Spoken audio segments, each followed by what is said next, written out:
So hit something on the left keys here to start your arpeggiator going, and use your right hand to open the arpeggiator up. That amp is now being retriggered by that arpeggiator that's being held, and now we can experiment with different patterns.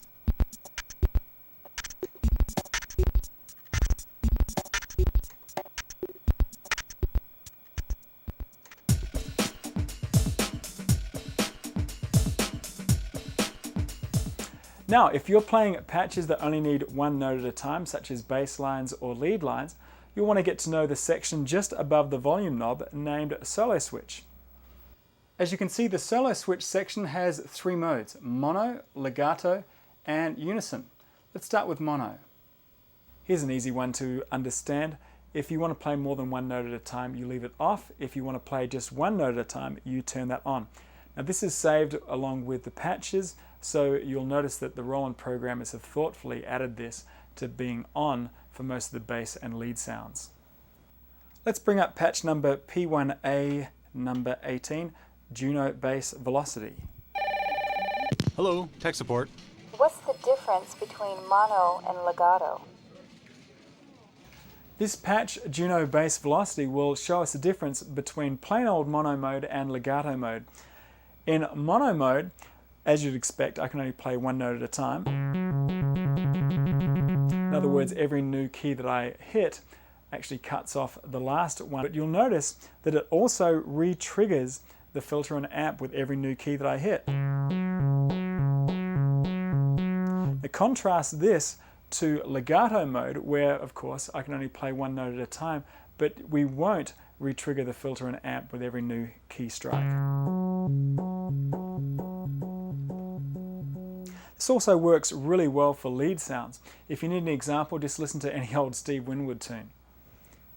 The third setting stacks all the voices together for a huge sound, and you can set the level of detune between all these stacked voices by going under Edit, Patch here, until you get to Unison Detune. Now be careful here in unison mode, but sometimes the stacking of these voices can overdrive the out, so a few more screens you can go to Patch Gain, and you may want to cut this back a little.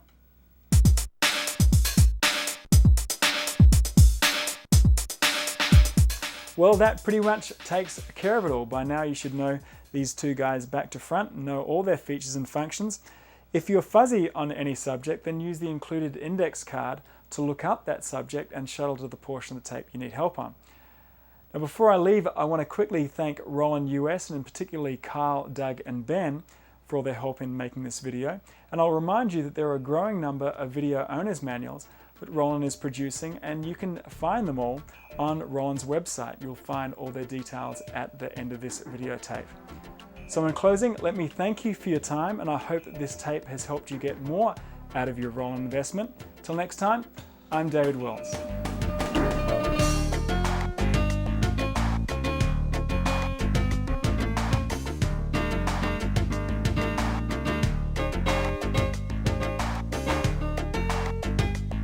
For more information on video owners manuals and other Roland related merchandise, visit the Roland website at www.rolandus.com.